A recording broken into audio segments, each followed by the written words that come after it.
Hello, everyone, and I would like to introduce you to Christine Morris. She is a seasoned somatic body therapist and integrative healer, and she is now a master herbalist, and she has 30 years of experience, so we can learn a lot from her. Her expertise lies in addressing the nervous system and the subtle energy bodies to promote healing in areas such as our emotions, our health, our mindset, relational and soul wounds, personal trauma, and generational trauma. And it's all mixed together within our bodies. She helps clients navigate the journey from healing to embodied awakening and wholeness. And boy, do we all need that right now. Her work is specifically in support of highly sensitive, empathic, and psychic individuals, women and creatives who want to co-create a more connected, integrated, and socially engaged society at a higher dimensional level, because we are multidimensional people, and it's time we started learning how to use more of our dimensional capacities. So, welcome, Christine. I have to ask you, what's on your mind today? This world is in high transition, so I'm sure we have a lot to talk about on this. I am totally willing to talk about consciousness, talk about technology, talk about our journeys. Yeah, I think becoming aware that we're all on a journey, and, none of us was handed a, user's manual when we were born. And we have, you could say, relational contracts, but it's not like somebody, as soon as we're born, they hand us a pen and say, here's your contract, sign it. Right. So it's a whole journey of just trying to figure it all out. Yes, I know. I was hearing, I don't even know where. Oh, I know where it was, but I just heard it this morning. It's like, we have these contracts, we have these things we want to do. And the moment we get here, like, it's veiled from us. And then we spend our whole life like trying to figure it out. I'm like, that's just a bad setup. Who designed that? We did, but still, it's a rough one. It's a rough one. Yeah. So let's talk about where your journey started, and maybe that will help people to think about their own journeys. Yes. And start to figure out, okay, where did this start and where do I think I'm going? Right. And where am I? Yeah, exactly. Yes. Yeah. And I do want to hear yours too, for sure. So for me, it took me a while to really understand this, but I didn't come in fully asleep, and I know a lot of folks that haven't come in fully asleep. And it's been termed to me as thin veils, that I've always had thin veils. And I've always had this communication across veils. So when I was very little, I would hear voices in my ears, and I grew up Catholic, had a little cross on my wall, which I'd always try to interpret that language that wasn't English. And I was always trying to put the little letters into English. I still don't even know what they said. But I would hear like beings call my name. And it would scare me because I was familiar with Catholicism and hell and, all of the things. And so I would like set up my stuffed animals and my pillows around my ears and like have all of these little protectors. And it was a really scary world as a kid. Like, I had a grandparents' house where there were a lot of energies present, and it freaked me out. Like, there was the thin veil thing really was disorienting for a long time. And then as I progressed and moved through, I like even in school, like in junior high and high school with friends, right? I would think about a friend and then they would call me, or my friends would think about me and I would call them, right? And it would freak my friends out every time. I'm like, I just got the memo. That's all it was. Like I just got the memo. Right, Um, exactly. but I did have like in high school, and I never watched the movie Carrie. Like I could never I do know. horror movies, right? But it felt like that parallel where like I could have really been othered, and I did have some people, some males that would be like, "Ooh, witchy woman," and call it like. So I never liked the anybody, even in a positive light, calling me a witch or something like that. Like I'm like, nope, nope, nope. That's too Right. scary. That's too dangerous, right? But it really did make people uneasy. And it was very, like, I would call it very benign kind of psychic behavior. Um, but it was just intuition. It was just like I just got an impulse to call somebody, or something like that. Yeah, I mean, I think we all have intuition. We just, it's a matter, are we listening? Are we paying attention? Yep. Or are, you know, have we been taught, do not pay attention to this? Yep. Or you're just making this all up? Yep. And so, for a lot of people, by the time they reach what, 10, 11 years old, it's like it's been shut down. Mhm. But you see so many kids when they're little, I mean, they kind of see more than we think they see. Absolutely. Right. It's like getting indoctrinated into like this reality. No, in this reality, that doesn't work. I've worked with classrooms. I've worked in school systems and classrooms, and it would drive me crazy. Part of the curriculum here in California was like what's real and what's not real. And so the kids would be like making their fairy houses, and like the fairies are not real. And I'm like, what are you talking about? Fairies are not real. Like, what's wrong with you? So I'm like telling the kids, I'm like, they're real. Um, Right. but but right, part of the curriculum of like shutting it down, which is just kind of crazy to me. And I'm sure that there's some kind of, like learning step by step, you know, of why they do it in that way. But it just seems to, like you said, like it just closes us off from a whole aspect of our being for really no reason. Like that Right.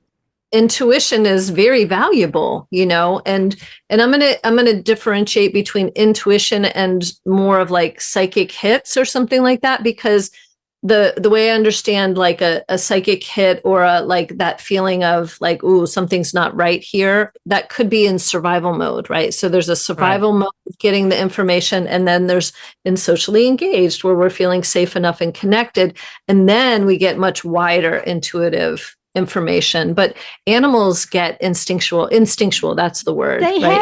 They have it. I Yep. mean, I, I have this relationship with the crows out there because I know when they're coming by to give me a message, and I know that they know when I'm finally, because they go call, call, call, and finally I look out the window and I know that they know that I'm paying attention. Right, right, And right. that's when I get the message and I'm like, okay, thank you. Not that I always understand the message, but But you're listening, I'm right? paying attention. And even when you're just what, like if you look at a dog, or they know when you're connecting on a certain level, that you're actually acknowledging their presence. Mhm. And I mean, it's just there. Yep. And yeah, I mean, as a child, I knew how to go out of the body. I kind of wanted to go out of the body because things weren't too Yep. safe, you know. And my mother would get so angry. How can you just sit there and do nothing? Mm, And I wanted to say, Mom, I'm not doing nothing. I'm like hanging out in a better place and learning, you know. yeah. But I think, especially with parents, they want to make sure that their kids know how to deal with the reality Yep. that we've created in this three-dimensional world that we created. Yep. Right. It's like, yeah, these are the rules. This is how you move through this world, right? And so there is this shutting down, right? Shutting down. And even in terms of attachment, right? From a nervous system perspective, in terms of attachment, we have to shut some things down because in our just the biology of attachment, we are looking for cues. We are receiving cues constantly from our primary caregiver of what's allowed and appropriate and what's not Right. allowed, not appropriate, right? And so right between 0 and 18 months we're having to shut some of our pieces down, shut some of our natural impulse responses down in order to make sure that we belong and we are taken care of in the Right. family. And so Right. already our authenticity gets kind of kicked out the door like early. Right. Even as a parent, I tried not to do that. Yep. It was like a conscious effort, but like my younger daughter at 1.5, 2 years old started saying, "You're the best mommy I ever had." Wow. And, you're so busy. And, I have two children and, all the other stuff. And, at one point I said, wait a minute, what is she saying? Right. Right. What does So I this mean? figured instead of making her feel like there's something wrong with saying that, I Right. just casually asked her, so tell me about your other mothers.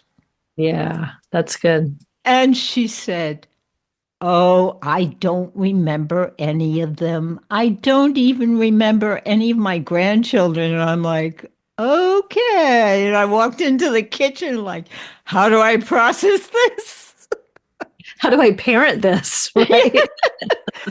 I mean, basically, she was teaching me Yeah. about things that hadn't occurred to me, that Right. I wasn't exposed to. Right. Right. And it's interesting, right? Because with our kids, right, we can only parent from whatever nervous system set Right. point we learned, right? And we can unlearn, like we can read I read a lot of books, right? And with my kids, I have two kids that are in their 20s now, but my like in my head, I'm like safety and support, clear Right. communication, safety and support, right? And so I was like, that was my whole deal. And I like, did baby wearing and I did, following cues and all of the things. But my nervous system still was coming from a place of insecurity, Right. right? So that's really I can pass on the learnings, right? But that resonance piece, that's what we're working with now, even as they're in their 20s, right? Because Exactly. you can work with, from whatever age. I'm I mean, my younger daughter is a doctor of psychology. She Oh said my goodness. Yeah. she said the whole family's crazy. One of us has to be a shrink. I love that. I mean, what an awareness, right? Yeah. So, we're starting to have conversations about how my psychology affected her, and Right. her sister, and it's it's a learning process It's because humbling. yes, it's very humbling because you don't realize. I mean, Yep. even a simple thing I had a friend who would give me a compliment and I would find a way to put it down. Yeah. And Yeah. he finally got angry at me. He said, why do you keep doing that?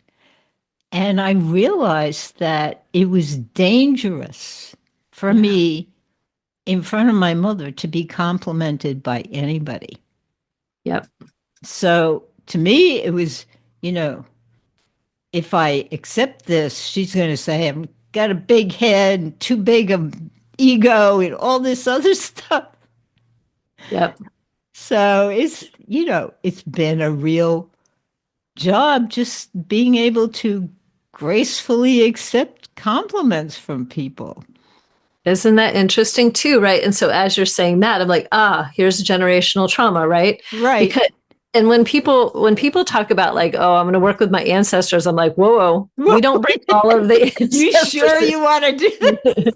Exactly, because there can be input, right? Like this kind of input. You keep yourself small, you don't let yourself be seen, and it's a safety mechanism. Like I'm Right. sure, for whatever Exactly. psychology your mom was coming from, there was something about like this is how you stay safe. You don't do all of these other things, whether it's a social acceptance or like something in our history that we had to like stay small, keep your head down. So whatever kind of horror this world was trying to put upon our family didn't happen as fast or as strong or as much. Well, I think her reaction, she's the rebel in the family. So Yeah. her reaction was in the opposite direction. Like, you know, she was she was the fighter.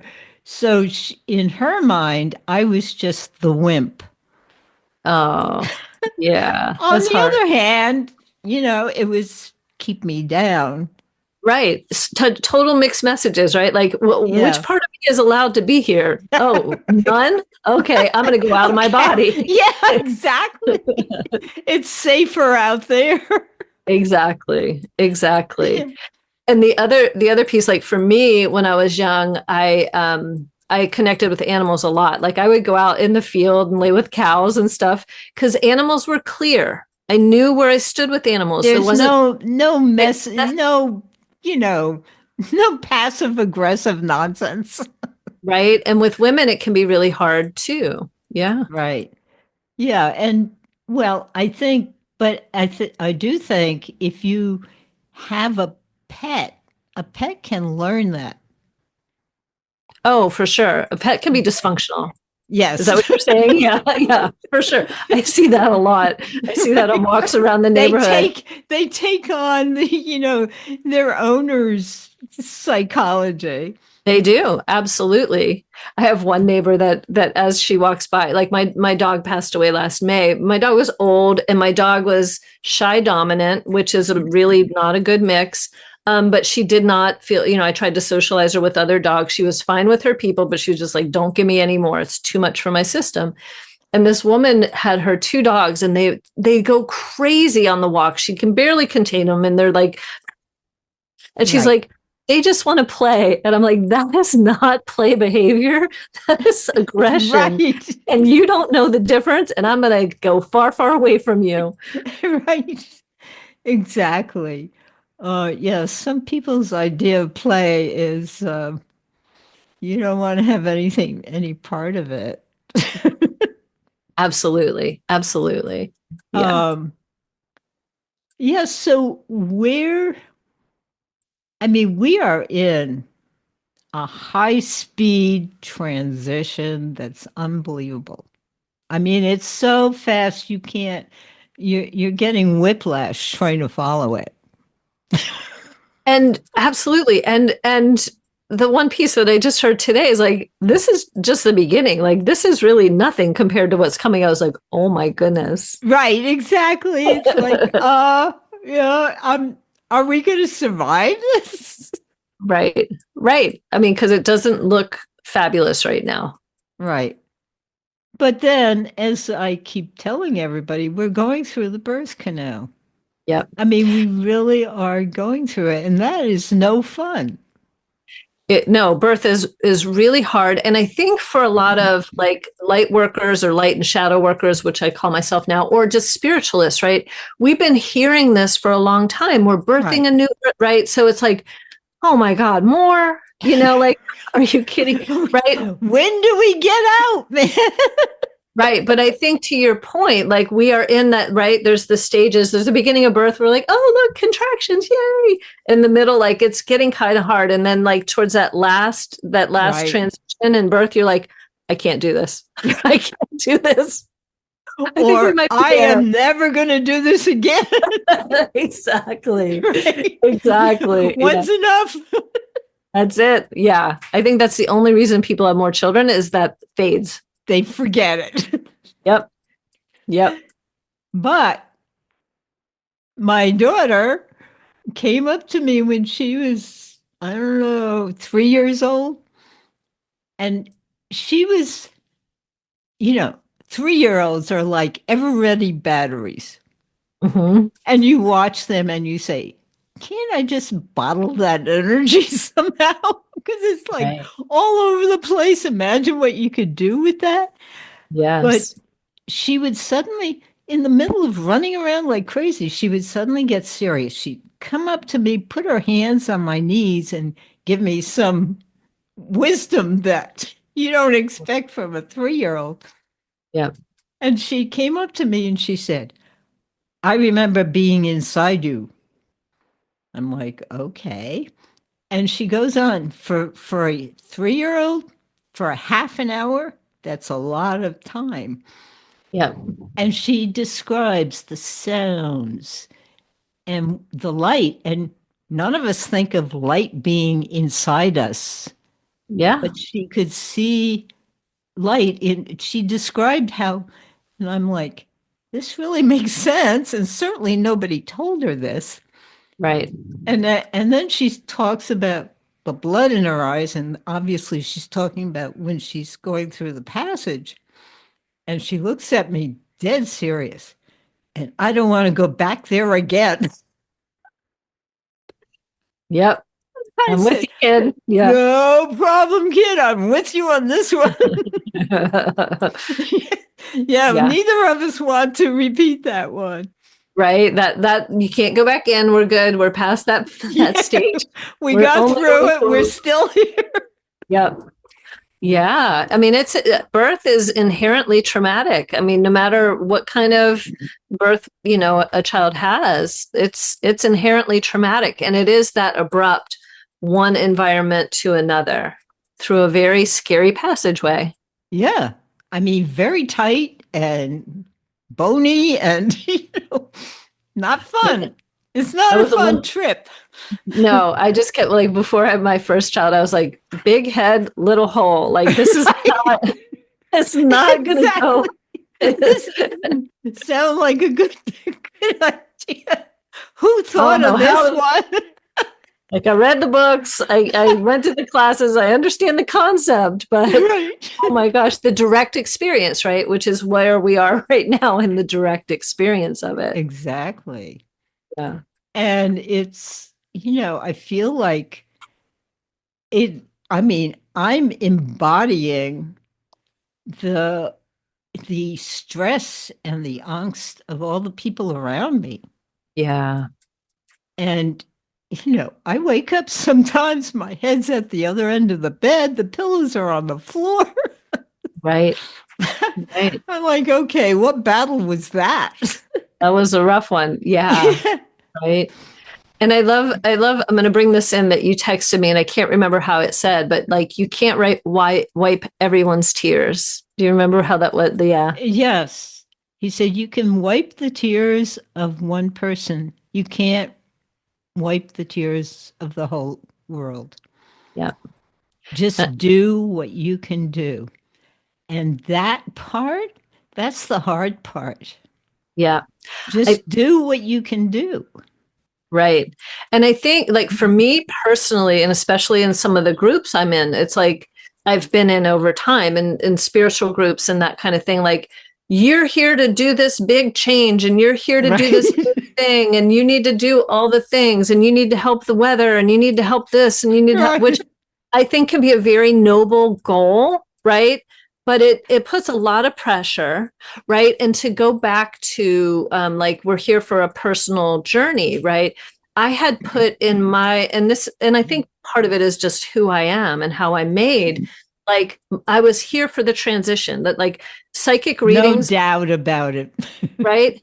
And my husband and I would go to psychic readings. He would get these elaborate readings, like you're going to have partnerships and you're going to create this and you're going to do that and you're going to do the other thing. And for me, they'd look at me and go, you are here for the transition. And I'm like, what does that mean? I need a little guidance. Help me out here.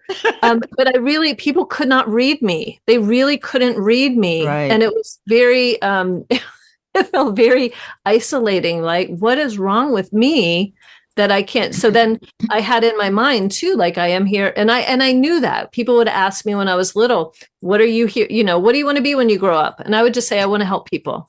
I want to help Right. people, which I think is a really beautiful guiding mission at this point in life. But when I was little, younger, and people were like, what career are you going to have? I'm going to help people, you know, which is exactly what I do. But I didn't have any kind of form I could really put that in. But I think that actually helped me, you know, Right. kind of like let it emerge. But I also put more emphasis on helping others and helping the transition, right? I Good. think we all have a collective mission, like might be here for whatever we're here, right? But I know a lot of us are here for this transition. So that's where my focus was. And then I found like, wait a minute, I got some personal things that I'm cleaning up here. I got some personal pieces that I'm working with. Right. Exactly. But that's the whole sense of we're all separate. Yeah. And so it's like the whole world, and then there's us. And Mm. we'll deal with the whole world. Yeah. And for me coming in, I suspect, and you would know more about this than I would, but I'm an Aquarius. And as I came into relationships, like I love my little tagline. It's like getting clearer every day. You know, I work with the relational Right. nature of being human. That's basically what I do. Um, but I would like even in like leadership roles in groups, I had like for me, wherever I came from, working in unity and no direct leaders was a very like that's the paradigm that I understood, you know, Right. and so like it took me decades to realize like, oh, this world needs leaders. Like we don't share power. We don't know how to do that yet. Right. But my psyche knew how to do that. But now I'm Exactly. having to learn how to be okay. Now I have to be a leader. Now I have to bump up against all of that junk from past lives where I was persecuted for being a leader, you know. Right. Exactly. Darn it. Exactly. Yeah. Exactly. The same situation. Even as a child, I couldn't understand. I wanted to be a ballerina. I wanted to be this great ballerina. And my mother was always saying, "You're not competitive enough." And I'm like, I didn't know ballet was a competitive sport. But of course Right. it's Yeah. become that. Yeah. And I never understood the benefit of a hierarchy. Like, what's the point? Yeah. Except for harm, except for it's mean and it hurts and it's not, But it's it, also I mean, everybody comes into this world with a special gift.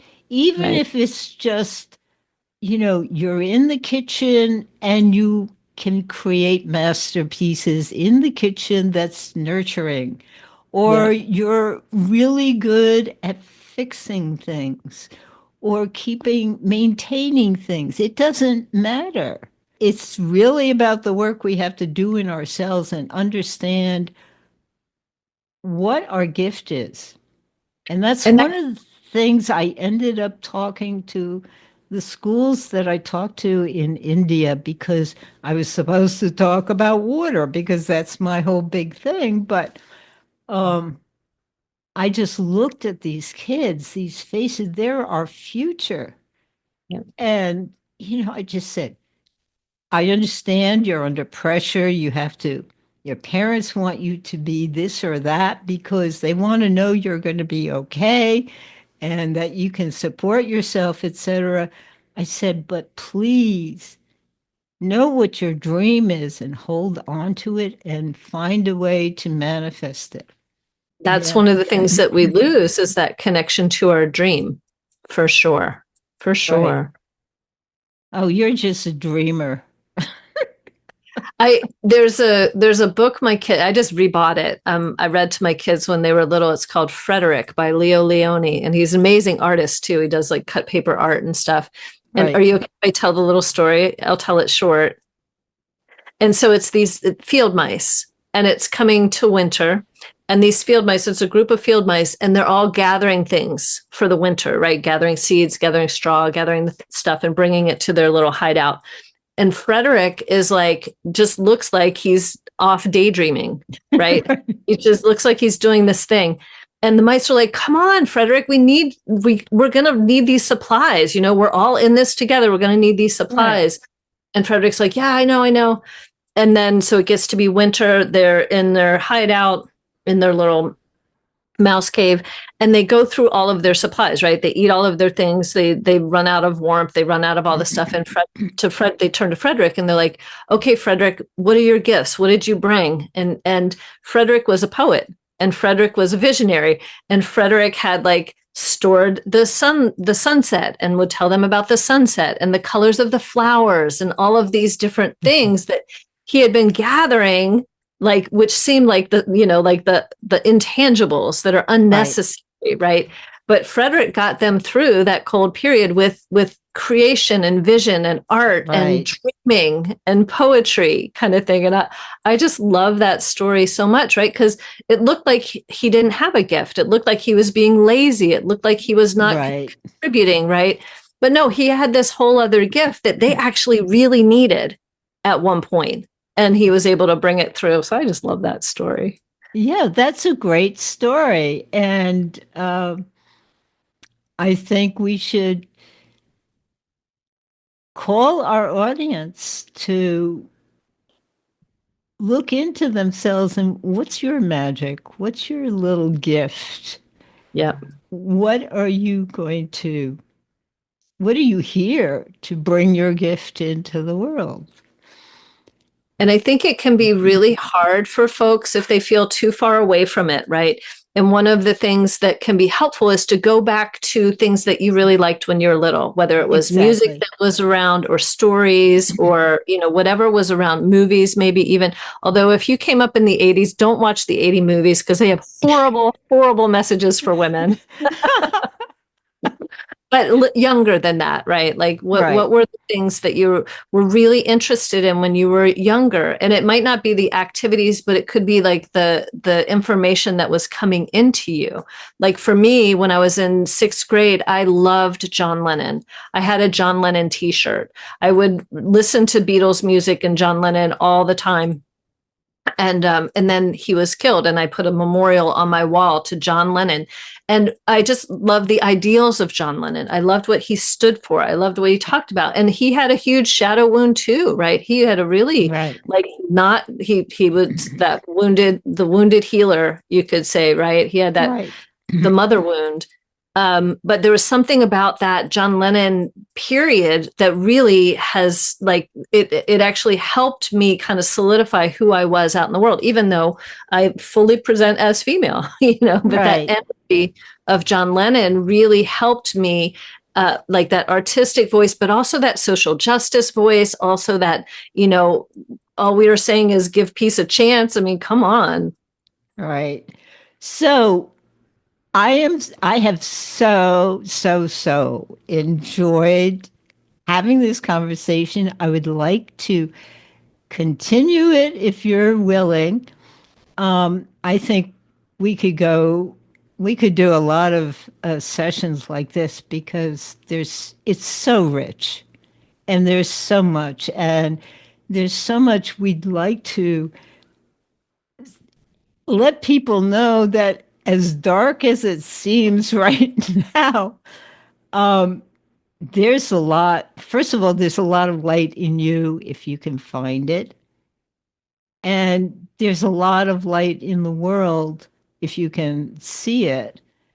And so I would really like to continue this, and we could even make it a series.